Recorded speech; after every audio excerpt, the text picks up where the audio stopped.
the countdown to the close. I'm Scarlett Fu. And I'm Alex Steele. We did it. We made it past the big catalyst of Fed Day. Scarlett, 5,200 on the S&P, record highs for the S&P, record high for equal rated, big move in the NASDAQ, the Russell, totally risk on in the equity market. Yeah, we got a green light in stocks. We got a green light in bonds, at least on the short end of the yield curve. And Jay Powell had an opportunity to push back against loose financial conditions, and he didn't take the bait.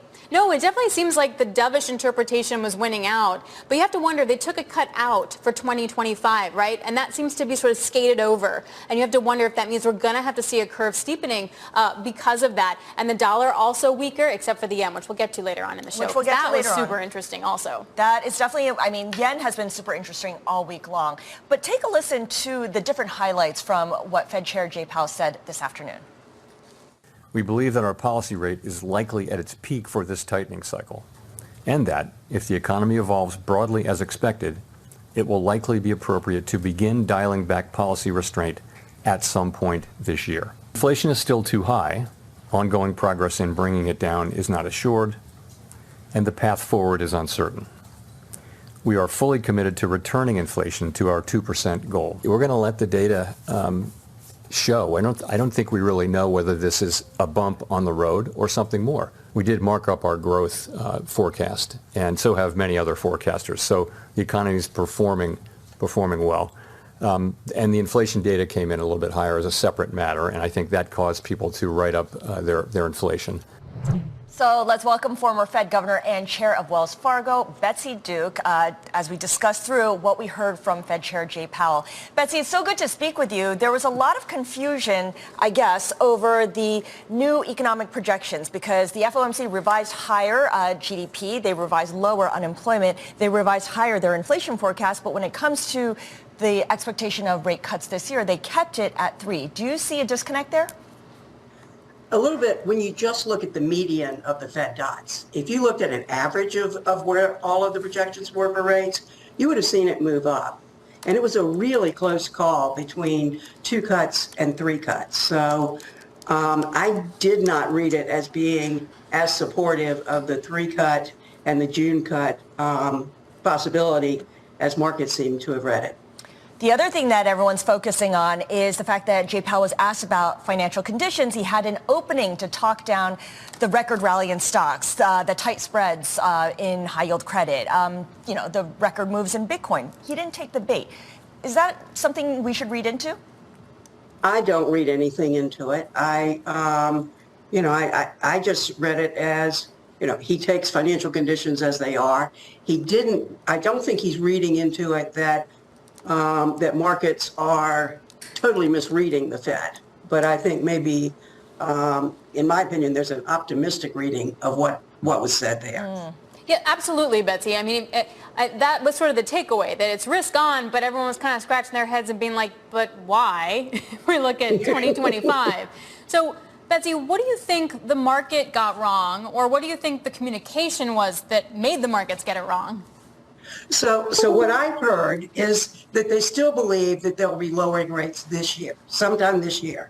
I didn't hear, we think it's coming soon.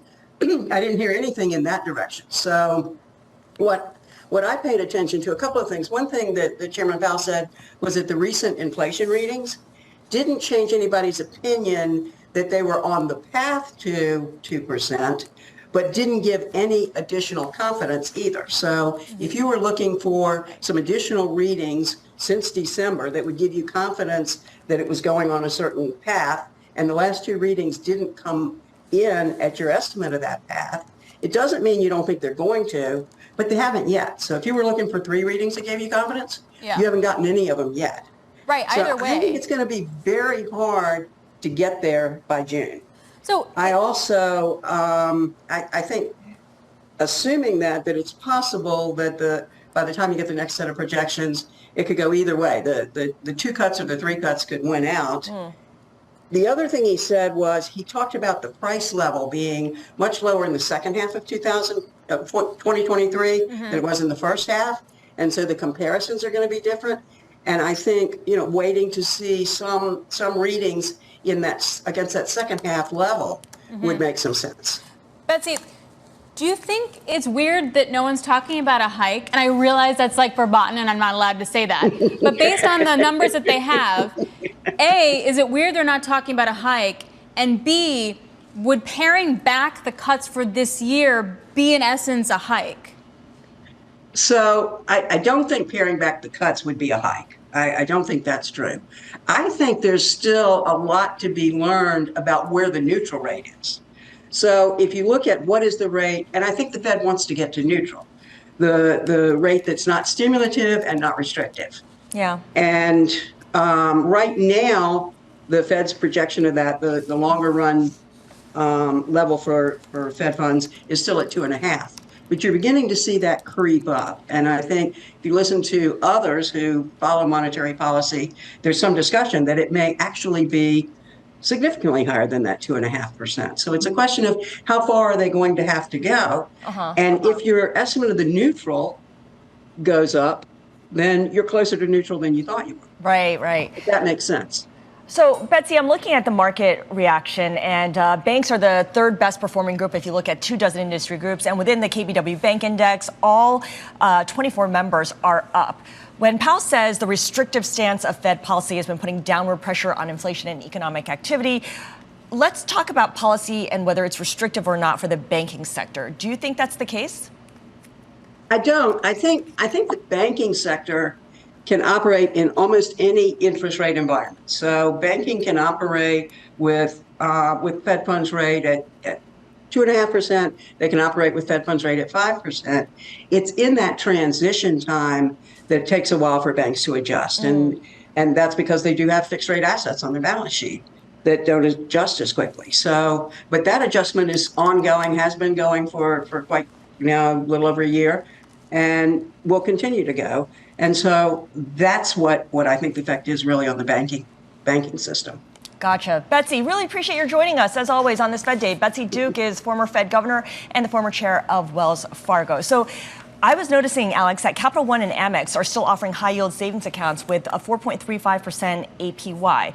At what point do they start reducing that rate when the Fed signals it's going to actually cut or starts cutting? But also, if they lower it, it's not going to go to 1 in theory, right? So they lower it a little bit. The same way when they bumped it up a little bit. And also raises the question with money market funds, too, to your point. Is that sticky? Does that stay? Yes. Is that just going to get higher rates at the end of day, even unless it goes to like 1 or 0? Right. Do people necessarily want to move that to stocks like so many people expect? Oh, that's a good question. Yeah. All right. We're moving closer to the closing bell. You've got full market coverage right here on Bloomberg as we take you to the bell and beyond. Beyond the Bell, Bloomberg's comprehensive cross-platform coverage of the U.S. market close starts right now. We're about 2 minutes away from the end of the trading day on this Fed Day. Scarlett Fu and Alex Steele here with you, counting you down to the closing bell. And here to help us take you beyond the bell with the global simulcast, Carol Master and Tim Stanovic. Welcome to everyone across Bloomberg Television, radio, and YouTube. Carol, were you confused by what Jay Powell said? And there were various forecasts where they did not move the dots in terms of how many rate cuts there'll be this year? I'm a little bit confused. I'm also a little bit confused at this market reaction because they bumped up growth estimates, good, but I also bumped up a little bit, right, inflation expectations for this year. And I just, here we are, a record on the S&P 500 again. It does feel like, all right, maybe the Fed is doing really well at this soft landing, but it's just, I have a lot of questions, and I feel like I don't quite get it all. But they were ever so close to moving the median number of cuts this year, Alex. I mean, they were ever so close to moving that from 3 to 2, and that's what participants noted in the summary of economic projections. So I think we have to keep that in mind that, okay, expectations for rate cuts from the Fed members actually went down a little bit for the year. Yeah, exactly. And also, if you look at, say, the overall rate, the end rate, right, 2.6%, yeah, okay, it got up 10 basis points, but it is higher. And that just feeds that narrative of what is neutral higher, and that higher for longer, which again makes the equity rally a little perplexing, Scar. Well, it's hard to forecast out what's going to happen in 2026 when no one knows what's going to happen in 2 months' time in 2024. Yeah. As Mike McKee was reminding us, for the dots, it's not a collective forecast. It's a collection of individual forecasts. So it's just what individual Fed policymakers were thinking at the time. At some point. At some point. At some point. Oh, yes. Thank you. At some point this year. All right, there are the closing bells. We did it. We got through Fed Day. Volume relatively okay, holding up a little bit here, and it is definitely green on the screen. You're looking at a record for the S&P, a record for the equal weighted index. NASDAQ 100 up over 1%. Really big moves on solid volume, Carol. Yeah, pretty impressive, right? Like, who'd have thunk in terms of this Fed meeting and what we got. But there you have it, folks. If I look at the S&P 500, guys, most names in the index actually gaining ground today. 377 to the upside, 123 losing ground. Scarlett, 3 unchanged. And that is reflected in the sectors as well. You look at the IMAP, a lot of green on that screen, 11 sectors, 2 of them in the red, healthcare and energy, the rest in the green. In fact, you've got 5 groups gaining at least 1%. Consumer discretionary, communication services, financials, industrials, and tech. All right, guys, let me get to some of the individual gainers. Chipotle Mexican Grill, man, definitely on my list. At its highs today, up 8%, finishing the day with about a 3.5% gain. Among some of the biggest movers to the upside in the S&P 500, I do believe that is at a record high close. Company proposed a 50-to-1 stock split to broaden the company's investor base after a 13,000% run up in the stock since its IPO. The split would be the first in the company's 30-year history. Went public back in January of 2006 at $22 a share. The stock is now $2,895 a share. So, yeah, that's kind of some big news. Also, to a name that was among the... Still more expensive than a burrito. It is. A share of Chipotle. You could buy several burritos. Yeah, even if you divide by 50 right now, it's still more expensive than a burrito. Yeah, exactly. Okay. All right, good to know. Sorry. Hey, one of the biggest gainers in the NASDAQ 100 today, ticker is TTD. Trade Desk, $40 billion market cap. Advertising technology company. I don't talk about it a lot, but thank you, Disney. They said it would sell ads through Google and the Trade Desk, and so that got that stock popping in today's session, up about 4.5%. We do have some earnings, though. We do. Micron, the chip maker, has come out with results, and it feels a little bit off cycle given most of tech has reported, but we can tell you that second quarter adjusted EPS was 42 cents a share. The consensus estimate seems to have been a loss of 24 cents. So I don't know if we're comparing like with like. Yeah, so we'll get back to you on that one, but adjusted revenue for the quarter, $5.82 billion. That looks like it's higher than expected. Analysts were looking for somewhere in the neighborhood of $5.35 billion. Cash flow, of course, critical to investors this earnings season. Second quarter cash flow from operations, $1.22 billion. Analysts were looking for $2.14 billion. Adjusted operating income, $204 million. Analysts were looking for a loss of $238.4 million. So if those numbers are comparable, certainly a beat on the adjusted operating income and EPS line. Maybe that's why the stock is up, at least on first blush. Yeah. But, I think also the idea is that some analysts like Morgan Stanley were saying maybe the stock could just run a little bit too far. The stock's a little bit ahead of themselves with the overall price momentum maybe slowing in the back half. A forecast as well for this quarter. Third quarter adjusted revenue of $6.4 billion to $6.8 billion. That's a good one. Analysts were looking for just under $6 billion. So that explains that big move in after hours trading. Yeah, okay, so adjusted revenue, $5.8 billion, up 58% year over year, coming above estimates of $5.35 billion. Shares right now up 9.8%. Third quarter adjusted revenue, $6.4 to $6.8 billion.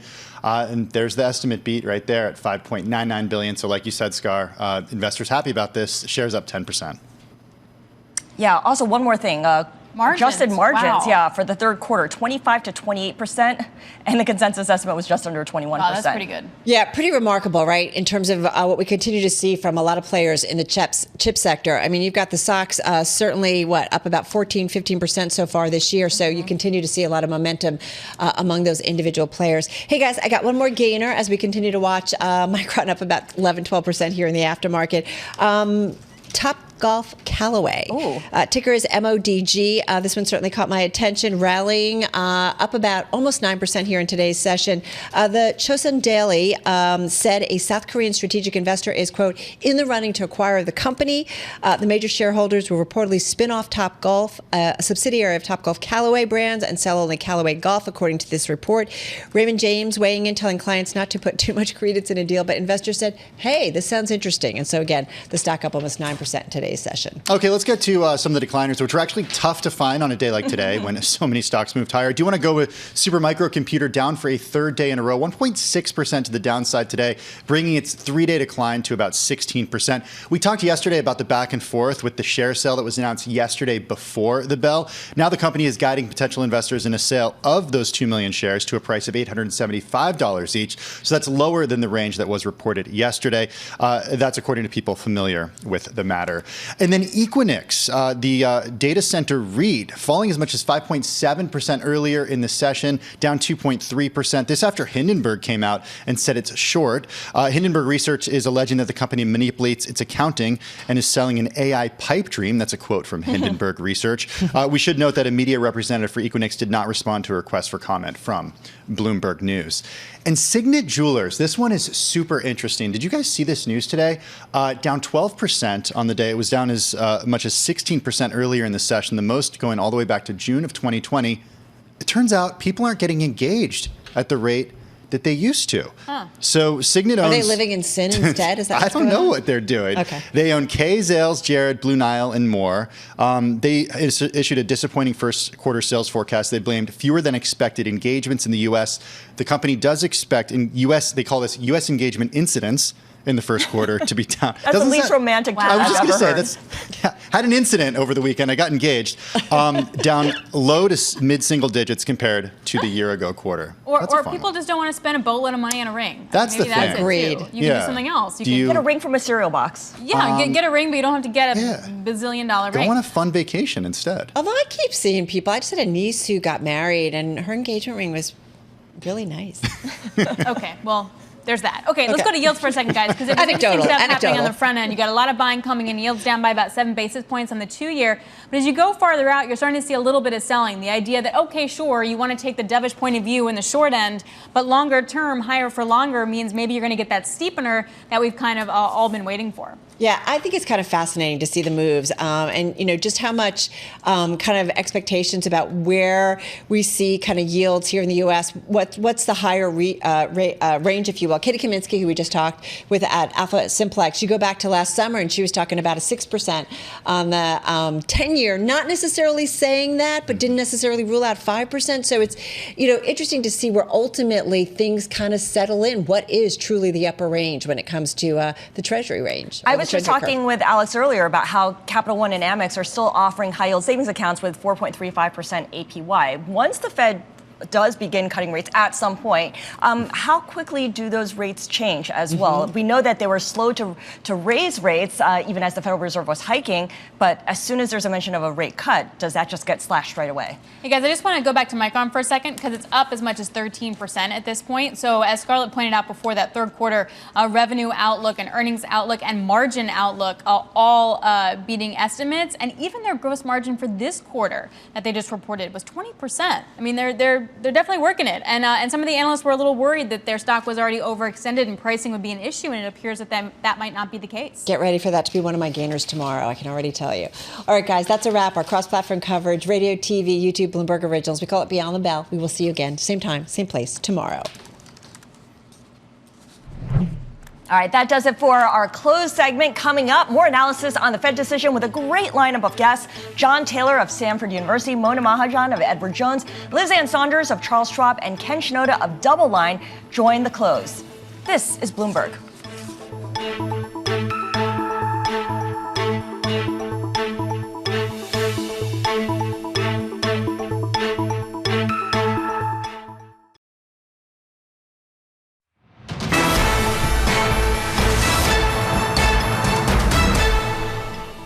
Welcome back to The Close. I'm Scarlett Fu with Alex Steele. According to Fed Chair Jay Powell, who spoke at the Fed's decision today, the overall story has not changed. Inflation is still headed toward the 2% target, they say, and the Federal Reserve does think that the next step will be a cut at some point. The data, of course, will determine the timing. You look at the S&P 500, record high. It got the green light after Jay Powell didn't push back against a question about loose financial conditions, gaining 0.9%. The real winner here were the small caps, the Russell 2000, as the FOMC members revised higher their GDP forecast. We also saw treasuries, at least on the short end, decline. So you see the yield, treasuries rise on the short end. You see the yield decline for the 2-year to 4.608%. There was a steepening in the yield curve because it was a different story in the 10 and the 30. NYMEX crude declining for the first time this week. WTI actually backing off a 5-month high, currently at 81.68. Let's get you some individual movers on this Fed day. Broadcom, ticker AVGO, climbing 3%. And this after Barclays reinstated coverage of the stock with an overweight rating, saying the chipmaker is positioned well for the second wave of AI. The next big mover I want to bring your attention to is TKO, and that stock climbing almost 8%. The company, which owns UFC, settled 2 class action lawsuits involving some of its fighters for $335 million, thereby removing an overhang, a legal liability overhang. And SMR, New Scale Power Corp, which is a small modular nuclear reactor developer, was the worst performer in the Russell 2000, losing about a quarter of its value today. Wells Fargo downgraded that stock to an underweight, saying investor enthusiasm in the stock is, quote, misguided since the company does not have any secured customers just yet. Yeah, that might be a big problem. Alex? Yep, a little bit. I'm just looking at KB Homes real quick, reporting earnings. That stock falling about 3% in aftermarket trading. It did wind up beating on revenue and deliveries and earnings, but what I'm looking at is the backlog. So the backlog fell about 17%, and then on a money basis, it fell about 16% to about $2.79 billion. The average selling price was also a little bit lighter there. So watching that stock in after hours. So let's get back to the Fed decision and the market reaction, which the takeaway seems to be that it confused many people. So joining us now is Ken Shinoda, Doubleline Capital Portfolio Manager, and Mona Mahajan, Edward Jones, a Senior Investment Strategist. Great to get you both on set. We really appreciate it. Thanks for having us. Okay, so it's a rapid fire. Did the market make sense to you after the Powell? You know, I think it did because they were hoping for the 3 cuts to maintain. They got the 3 cuts. Okay. Got the cuts. Was it? Yeah. Yeah, I think it was. What happened? It happened how they expected it to. That they need time for inflation data to come in. They need time for economic data to come in so they can make their next move. And they want to cut this year. It's pretty clear. He didn't push back against financial conditions. He could have. He was asked about it twice last time during the last FOMC, and this time. Should we read into that? I don't think so. I think that financial conditions have definitely improved. Equity prices are obviously up on that. Credit spreads have come in on that. And, the economy is doing okay. So I think it's steady as she goes from that standpoint. Okay, but Mona, is it worth 5,200 on the S&P? Is it? I mean, they did take a cut out for next year, but it's like equity markets doesn't care. Yeah, I think one of the concerns of the equity market was that inflation was going to go in the wrong direction. And actually, Jerome Powell, I noticed, said twice in this press conference that he thinks the overall trend, inflation will move down gradually to 2% on a sometimes bumpy path. He didn't push back and say January and February are the start of a new trend higher, that we might pause interest rate, the cutting cycle. He said the story remains intact. Inflation will probably gradually cool from here. The Fed will probably pivot to rate cuts. And by the way, the economy is holding up better than expected. So this is what the market wants to hear. We saw those small caps rally on that. It's kind of true. Like when I tell my kid, probably you can have dessert, she hears, I will have it now. So I guess that's what the market is doing. What about the bond market? Eventually, is this going to turn into a steepener trade? Well, the steepener is happening right now. I do think eventually that it's more likely for the front end to fall more than the long end. So we like a steepener at Doubleline. What I think that the Fed is very hesitant on is they were so late to hike rates on the way up.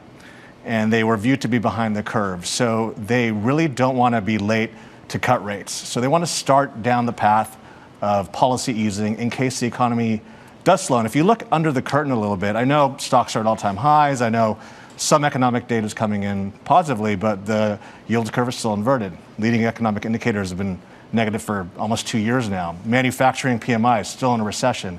And the consumer, who's been kind of the saving grace of the economy, the pent-up savings that they got with the stimulus checks from the pandemic, every day that goes by, more and more of that is being spent. So if we look at consumer delinquencies, they're starting to rise. So these are they're not a red alert for us, but wait and watch and see, is that consumer spending going to hold up? Because if the consumer spending slows, then the economy will go with it. What does data dependent look like now if the Fed is, biased to cut? You know, what the Fed is watching now is the different components of inflation. We had a really good run of core goods coming down, supply chain issues being fixed.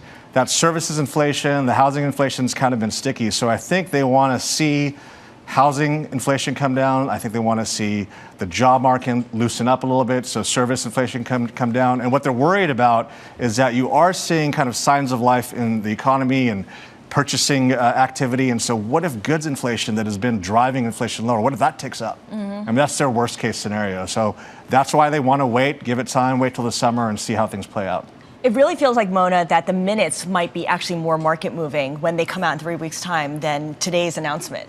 Yeah, it did feel like the 3 rate cuts that were priced in very close from an FOMC participant perspective. In fact, if you take the average, it was 2 rate cuts. So we're on the margin here. It'll be interesting to hear the commentary, who was for, who was against, and for what reasons. I think to Ken's point, inflation will be the key to the story. And we are, Jerome Powell is still holding on to this notion that shelter and rent inflation is operating with a lag, and we'll see it come through. He said at some point this year that should continue to put downward pressure on core inflation.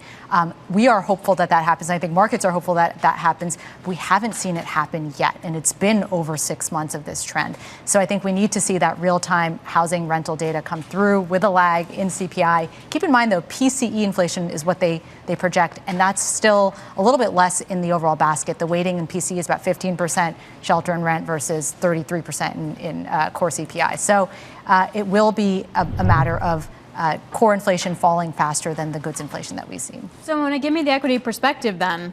When do risk assets sell off? Yeah, do they ever? It's a great question, and you have a valid point given. Since October 27th, we've moved up now after today probably 27% in almost a straight line in the S&P 500, no 5% correction or more. It is something that rarely, doesn't happen often. But really, if you look at the law of averages, any given year, 1 to 3 corrections are the norm in the 5 to 10% range. And it's hard to see what would be a trigger for that, given we got today, which could have been a potential trigger for volatility. But we do think volatility is going to happen at some point this year. And in fact, the higher beta parts of the market, your mega cap technology, they will probably experience more volatility. And we still think that broadening of market participation happens. Right. And we're kind of seeing that with the equal weighted index also at a record high. So in your world, Ken, what assets are still priced for, a recession versus what are priced for what we have now, which looks to be a soft landing in Goldilocks? And does that create an opportunity?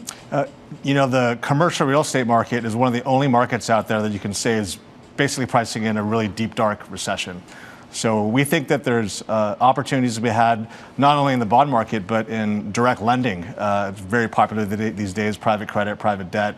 But if you're going into those corporate-related funds, they're pricing in Goldilocks. Everything's great, no recession, soft landing, no landing. If you go into the real estate market, valuations are down. So you get to lend on property values that are down. You are in control as a lender. You can make demands. It's a lender's market, right? It's not a borrower's market. You go into the corporate credit markets that have been on fire. It's a borrower's market. So we like lending and buying debt or owning debt into this new regime of commercial real estate where people are pricing in these bad scenarios. I like to invest into kind of the worst case scenarios, right? Just as long as you don't need the cash right away anytime soon, right? Not very liquid. What about cash? Because for so long during this upswing in rates, cash became its own thing and became very attractive to a lot of people. How attractive does it look right now? Well, with the inversion of the yield curve, you're getting paid more money in T-bills than you are in longer-term treasuries. So it's no surprise that many investors are sitting in cash and not coming out the curve. And the opportunity cost, if you weren't invested, was very high pre the Fed hiking. Think about all those years in QE with 0% cash. If you weren't invested, you were earning nothing. That's why we had the whole "there is no alternative" or TINA mantra.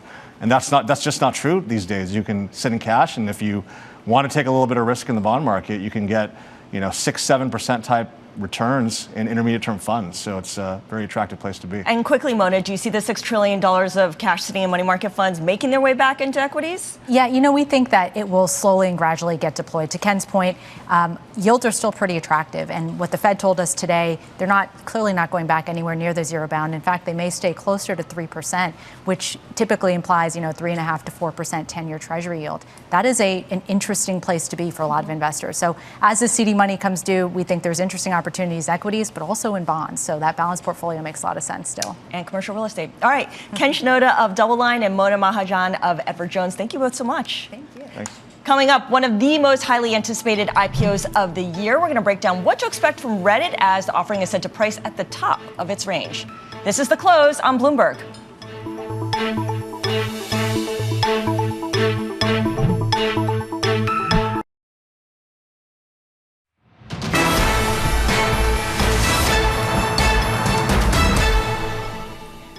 It is one of the most highly anticipated IPOs of this year. Reddit expected to price after the closing bell at some point. The company and existing shareholders looking to raise up to $748 million, according to filings. It plans to begin trading on the NYSE tomorrow under the symbol RDDT.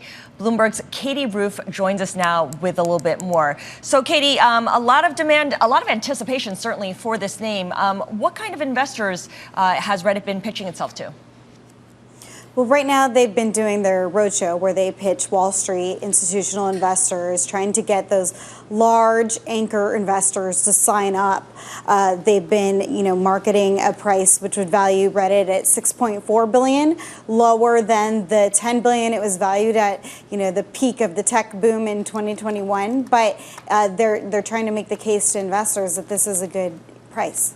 Do they feel like they can pitch themselves on how they make money? I was really confused about the business model. So somewhat of an advertising, but also then selling the user writing to like a Google and ChatGTP.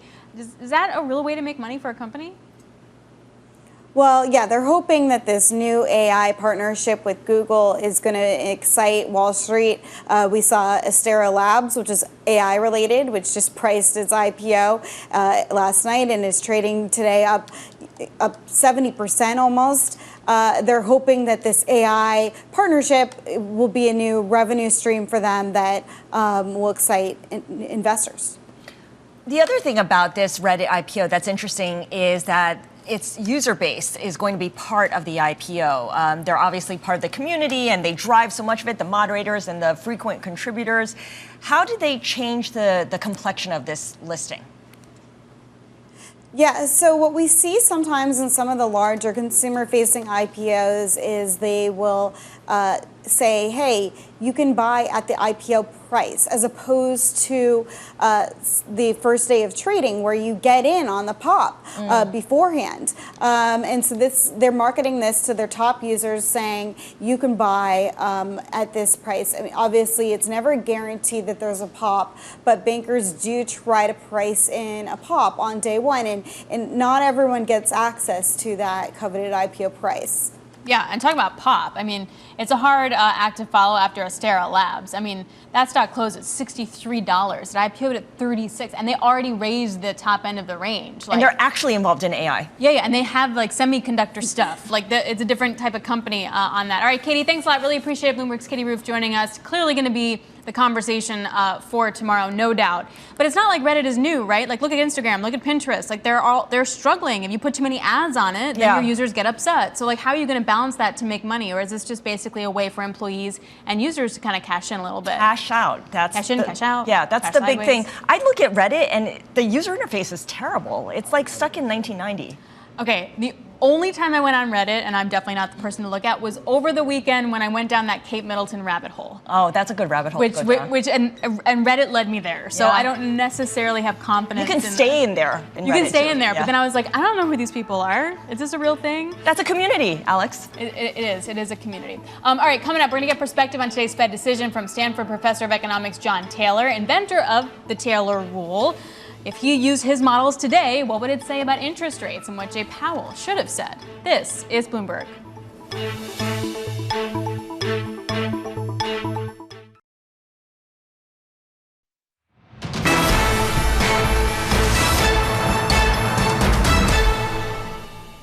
All right, one stock we're watching today is Rockwell Automation. The stock closed up about 2.5%, but at one time it was down by about 5%. The CEO said at Industrial Conference that their earnings and their revenue for this quarter is going to be a bit lighter because orders are not holding up to what they thought they were going to look like. They're not getting the order flow. The only other person who's as excited about this story than me is Brooke Sutherland, she joins us from Boston. She's the Bloomberg bureau chief there. Brooke, I like Rockwell Automation because if you're building stuff, you need the automation to do it. What does it tell us about the economy if their order book isn't strong as they thought? You do need automation, especially if you're going to have reshoring of manufacturing in the U.S. You do not hear companies talking about building factories and employing lots of humans. They're going to do this and make it cost effective by investing in automation like that, which Rockwell provides. But they're not really seeing an acceleration of order flow that you would think you would see right now to match those trends. And part of that has to do with an inventory overhang, that these machine builders that Rockwell sells to, they need every single component of that equipment to be able to deliver it to their customers. So when you had those supply chain shortages during the pandemic, those customers overbought, and now they have plenty of supply and they don't necessarily need to place new orders with Rockwell. And so what you're seeing is a long-term demand picture that looks incredibly rosy. I think we're moving down the path of more automation no matter what type of manufacturing work you're doing. While this was typically concentrated in the vehicle industry, you're now seeing that expand to all types and shapes and sizes of manufacturing. But in the interim, you are seeing this period of relative weakness. And I think it's possible that you can have sort of a greater long-term growth outlook for manufacturing, but this period of cyclical weakness. And you've certainly seen that in the ISM data as well, which is now in about a 16-month slump. Absolutely. I guess my concern is that reading through the transcript of the presentation was quite interesting because he definitely said, look, we don't think this is a final demand issue. We think this is just an inventory issue, as you were just pointing out. But at what point does an inventory issue become a final demand issue?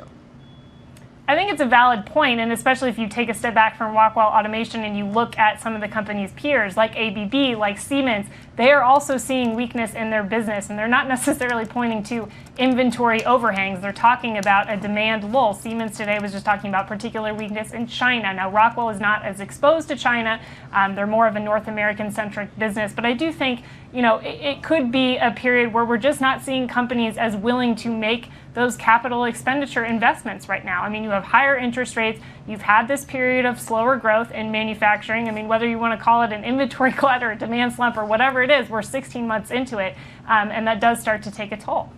We saw the Federal Reserve today raise higher its GDP forecast, upgrade its GDP forecast. If the economy does pick up steam and companies feel the need to pick up the momentum as well, what's the lead time for them to order something from Rockwell and get that delivered? I mean, is it like a 6-month lag time or is it a 1-year lag time? I think we're back to more normal lead times. And Rockwell CEO Blake Murray talked about that today, that we're not at those like extended booking times that you saw during the pandemic. And remember, this was traditionally more of sort of a book and ship business. Rockwell didn't have much of a backlog to speak of before pandemic. It was typically the customer would place the order and then they would send it out in relatively short fashion. It was only during the pandemic and during those supply chain shortages that they really built up this massive order backlog. And so it's somewhat of a normalization to see that backlog shrink, but of course that's a harder sell for investors who are looking at ways to, sort of justify Rockwell's valuation. Brooke, really appreciate it. Thanks so much. Know you're busy. Thanks for stopping in. Bloomberg's Brooke Sutherland joining us from Boston. And Scarlett, I was talking to Jeff Curry yesterday of Carlyle. I can say Carlyle. And he was saying, look, if you do get a Fed cut, he does expect commodity demand to surge and that eventually to be inflationary because there is the demand already starting to pick up for certain things, and that's just going to accelerate. Absolutely. Even though the Fed looks at inflation X energy and food, it always filters through eventually. It's just a matter of how quickly it goes through. Exactly, and it affects sentiment and the whole thing. So let's talk more about the Fed. Chairman Powell discussing the strength of the economy and how it's playing into the Fed's decision making. We did mark up our growth forecast, and so have many other forecasters. So the economy is performing well. And the inflation data came in a little bit higher as a separate matter, and I think that caused people to write up their inflation. But nonetheless, we continue to make good progress on bringing inflation down. Let's get a different perspective here and bring in John Taylor, Stanford University professor of economics. Hey, John, it's really great to get your perspective. Put the numbers into your Taylor rule model. If that's the case, should the Fed be hiking at this point? No, I think they're about right. Remember, they didn't come down. People thought they might come down. Didn't come down. Didn't mention that. They stayed with the 2% goal. How many times did Jay Powell say 2%? So that's very important. So I think they're at the right stage. We'll see if they lower. I mean, if the inflation rate continues to come down, then they'll have to lower a little bit. He didn't sound too concerned about the hotter inflation prints for January and February either. He said, oh, maybe there could be some seasonal effects there. They didn't really change the overall story of disinflation. We don't know if this is a bump in the road or something more. What's your feeling on it? Well, I tell you the truth, I'm worried about inflation. I'm always, remember the inflation rate was 9.1% not too long ago, and the interest rate was just 25 basis points. And so they recovered a lot of that. They're now 5.25, 5.5. I think that's very important.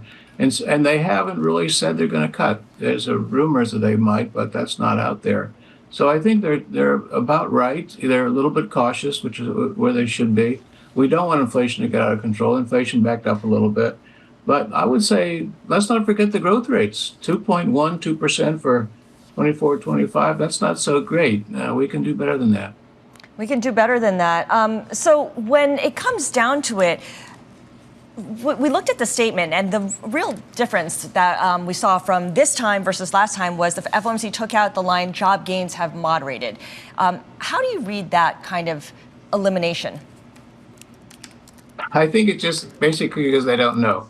I think the fact is there's been moderation, there's been acceleration, depends on the sector. Certain sectors of the economy aren't doing as well as we'd like. That's why I like to see a little more growth in their numbers. Maybe it's just more fiscal policy, monetary policy has to be part of this. But we need more growth, and we're getting what they're projecting. And I think that we can do that as inflation comes down. Remember, inflation was quite high. It's still high. It's still above a 2% target, but it's on the right pace to get it down further. So I'm optimistic we'll get it down, but we can't be reassured that's going to happen. So you don't think, John, that this was a tacit thumbs up to inflation at 2 point something or inflation with a 3 handle? You don't think that that's the case? How much did they mention the 2% target? How much yeah, did but Jay just because they mention said that? it doesn't mean it's real. No, I think it's real. I mean, the fact that he's saying it, and I think it's important. It's way above 2. I say not 9.1, but above 2. And I think they're going to continue. The question is whether they'll ease a little bit later this year. I don't think they will, but they might. They're talking about that. But I think it's important. And the other thing is there wasn't too much of discussion about other countries. As I look at the world, is not just the Fed. There's the Bank of Japan, got a new governor, the Bank of England, the Bank of Europe, et cetera. So it's a lot else going on around the world. Do you think that the Fed will be able to get inflation at 2% without a recession? So far, so good. They have eked out. I think a lot of people thought there would be more of a slowdown than there is. But at this point, they have to lower it a little bit, and I think a gradual way. It's 5.25, 5.5. They got a ways to go. If inflation continues to come down, then they should ease it in an appropriate way, not a jagged way. And I think we'll get away without a recession. Hope so. Hope so. John Taylor of Stanford University, inventor of the Taylor Rule. Thank you so much for joining us on this Fed Day. Good to be here. Thank you very much. I'm glad that John mentioned how there was lots going on overseas, because this has been a huge week for central banks around the world. We started it off with the BOJ, which took a massive step of exiting yield curve control, raising rates, exiting negative interest rates, right? Yep. And today the Fed didn't do anything, but there's a lot of discussion that could change how we view the next couple of meetings. Which is why I found it so interesting that the yen then hit near a 30-year low. Like, we are well into intervention territory. And it does also just make the point that even if the BOJ then changed policy and hikes a little bit, the Fed's not cutting to 0. Right. They're not cutting to 1. And now we know that maybe they cut to 2.6. And there's still a huge yield differential for that. Is that enough for repatriation? Is that enough to really undo carry trades? And I think that the street's kind of questioning that again. And then you have continued dollar strength. It's really quite interesting. And then, of course, you've got the Bank of England coming up tomorrow at 8 a.m. because of the time change. So there's a lot to look ahead to with central banks and what they telegraph. In terms of how markets closed on the day, they weren't too concerned with the BOE coming up or the BOJ from earlier this week. You had the S&P 500 making yet another record high. It didn't look like anything was going to happen up until 2 p.m. Little change there, but now up 0.9%. And of course, we did see yields come down, at least on the short end of the yield curve. And certainly that kind of extended for most of the day, but it's been back and forth. The steepening of the yield curve, whatever the case, because the 2-year yield came down 7 basis points. Dollar weakens by 1/3%. And Alex, you're the queen of crude, off by 1.4%. Crude? Yeah, new title. Can I get a hat for that? I'll get you a hat. Oh my God, that would be awesome. This is Bloomberg.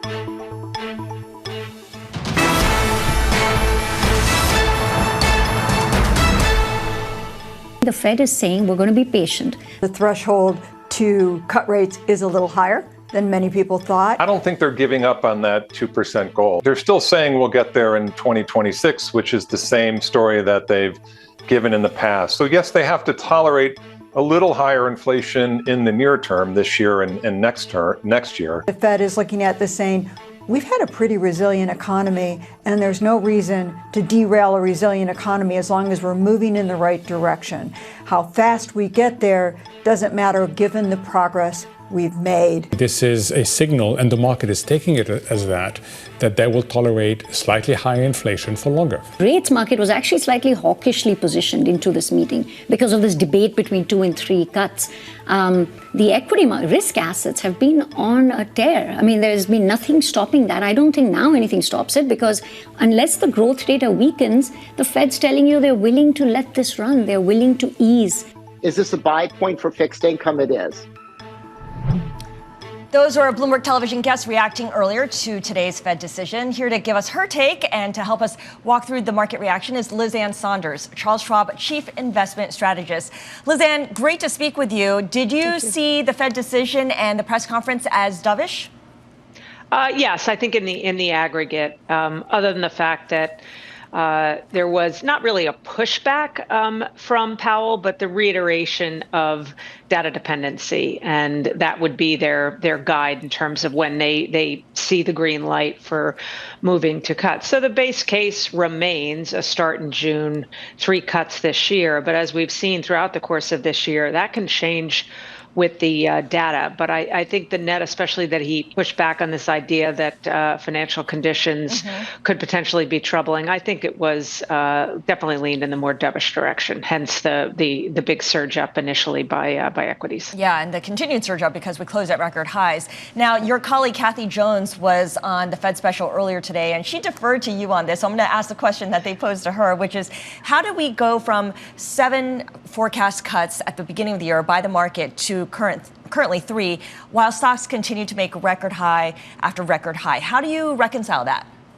Well, I think it tells you that the bullish case wasn't solely a function of Fed rate cuts. In fact, part of the reason why even before the 2 months in a row of hotter than expected CPI and 2 months ago when we got that hotter than expected jobs report, we felt that a March start made no sense because the economic conditions were not supportive of that. The lack of anything near the Fed's target in terms of inflation metrics made any sense, and actually viewed at that time a scenario where if the Fed had been in a position to start cutting in March and cut as aggressively as 6 or 7 cuts this year, that would not be a positive backdrop for the equity market, because that would suggest they were reacting to much slower economic growth, not just disinflation having continued. So I think there's been a reassessment of the market, that an environment where not every month you get lower inflation, but the path of least resistance still generally being down. If you see growth hang in there, and that's supportive of earnings expectations, which still look good for 2024, I think that's what the market has been kind of playing off of. So, Lizanne, is that sort of a green light then to rotate? Is it going to be AI and the Mag 6 that are going to lead the way, or can we now look to healthcare, industrials, and look to those kind of companies to lead the next leg? Well, I think the rotation under the surface has been really interesting. And a lot of people that only look at the index level don't pick up on the nuances of what's going on under the surface. Yes, you have the S&P and the NASDAQ have been at or trading right near all-time highs. In the case of the NASDAQ, I'll just use that as an example because it houses a lot of those high-flying stocks. The NASDAQ has had no more than a 3% drawdown at any point year-to-date from a year-to-date high. Yet the average member maximum drawdown within the NASDAQ is negative 26%, and that's just year to date. And from a breadth perspective, where you're actually seeing the strongest breadth, not including today's action, relative to 50-day moving averages, is financials, materials, energy. So there is that sort of cyclical shift and rotation away from just those, Fab 4 AI related names. All else equal, I think that that's a healthy underpinning where you're seeing that rotation. And I think it would only be weaker economic conditions that might more definitively shift money and attention back toward that small handful of techie AI related kind of names. Does that also include small caps? Well, it depends on what small caps you're talking about. An index like the Russell 2000 has 1,800 and some odd stocks in it, so you can't look at small caps as a monolith. A couple interesting things there. Where we saw the latter part of last year, you had a direct inverse correlation between bond yields and indexes like the S&P and the NASDAQ. Bond yields spiked into, from between July and October, the market had a 10% correction. Then bond yields retreated, and you saw that send a huge positive force underneath equities. This year, the relationship is more down the capitalization spectrum because that any significant move up and down in yields impacts those stocks that are not just small, but particularly the zombie type companies, the ones that are constrained in terms of cash flow relative to the interest they have on their debt. The last thing I'd say on that front, it really comes into play with small caps. A lot of comparisons between the current environment and the late 1990s because momentum as a factor is doing so well. The difference is in the late 1990s, the fundamental factor that was most highly correlated with momentum as a factor was negative earnings. So the momentum was in, to use a very technical term, the crappy companies that had no earnings. This time, the factors that are most positively correlated with the momentum factor are things like high return on equity, high free cash flow, and non-crappy companies correlated is negative earnings. So non-crappy companies. So I think that's an important distinction.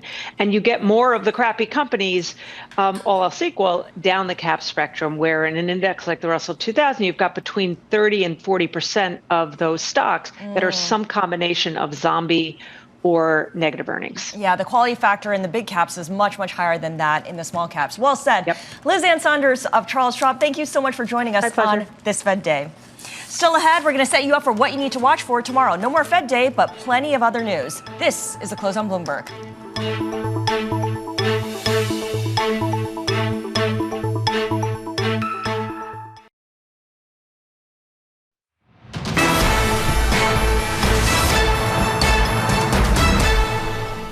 One big thing that investors are looking out for tomorrow is FedEx. Results are due after the bell. For more, we're joined by Lee Klaskow, Bloomberg Intelligence Senior Logistics Analyst. All right, Lee, what are you expecting?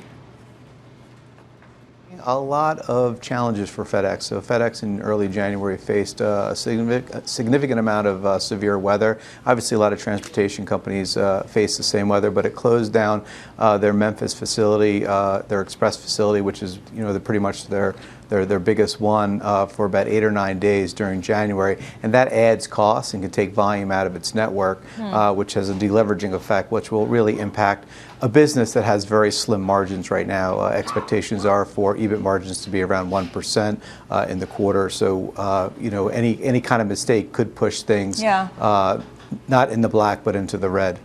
Well, I mean, the weather is something that FedEx can't control. What it can control, of course, is its own expenses and whatever negotiations it holds with customers like the U.S. Postal Service.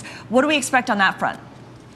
Well, at the end of the day, it has a contract with the U.S. Postal Service that comes up in September, and the reality is the U.S. Postal Service is looking to lower their own costs, and one way to do that is to ship less envelopes via the air and on trucks. So you are going to see them probably lose a significant amount of business as the U.S. Postal Service kind of changed their own network and their own cost structure.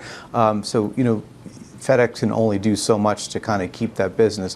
The good news is that FedEx has won some business from UPS ahead of its own labor negotiations when UPS was dealing with the Teamsters. Some of that business has been sticky. Some has gone back to UPS, but that's a net positive for its ground business. Also, I would say their FedEx Freight, which is their less than truckload business, they are the largest less than truckload or LTL carrier in North America, and that business is doing extremely well, not because of the demand, but for market share wins. One of the largest carriers, the third largest carrier, Yellow, went out of business last year in the summer. So that all that freight went somewhere, and FedEx won that. And the pricing dynamics within the LTL business is very strong. Rates could be up mid-single digits, which in this environment is fantastic. All right, Lee Klasko, thank you so much for giving us a preview into FedEx. And of course, that company will be reporting results tomorrow, and we will have full market coverage for you right here.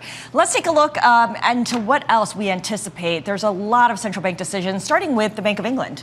Yes, and inflation fell. So this could give the BOE some nice runway here. Usually it's high inflation, low growth. Maybe that story is shifting a little bit on the inflation end. And that's not it. It's not just the Bank of England. There's a whole slew of other central banks, the Swiss National Bank, the central banks of Norway, Mexico, Taiwan, Turkey, all coming out with rate decisions. The S&P could surprise with a rate cut. I love that. All day, central bank decisions. Yes. Done. All right, good enough. Also, we have the European Union Summit in Brussels, so definitely watching that as well. And then we have the earnings. We have earnings. We mentioned FedEx, and we gave you a preview of what to expect. Watch cuts, costs, watch seasonal factors. And we also have Nike, which will be really interesting, given that it's really a read on China, and China has not been great for Nike. No, and we definitely heard from Kering in terms of their Gucci brand over there, like they're 20% down sales in China. I realize there's a price differential, but still, that was pretty ugly. 20% makes it somewhat palatable for me.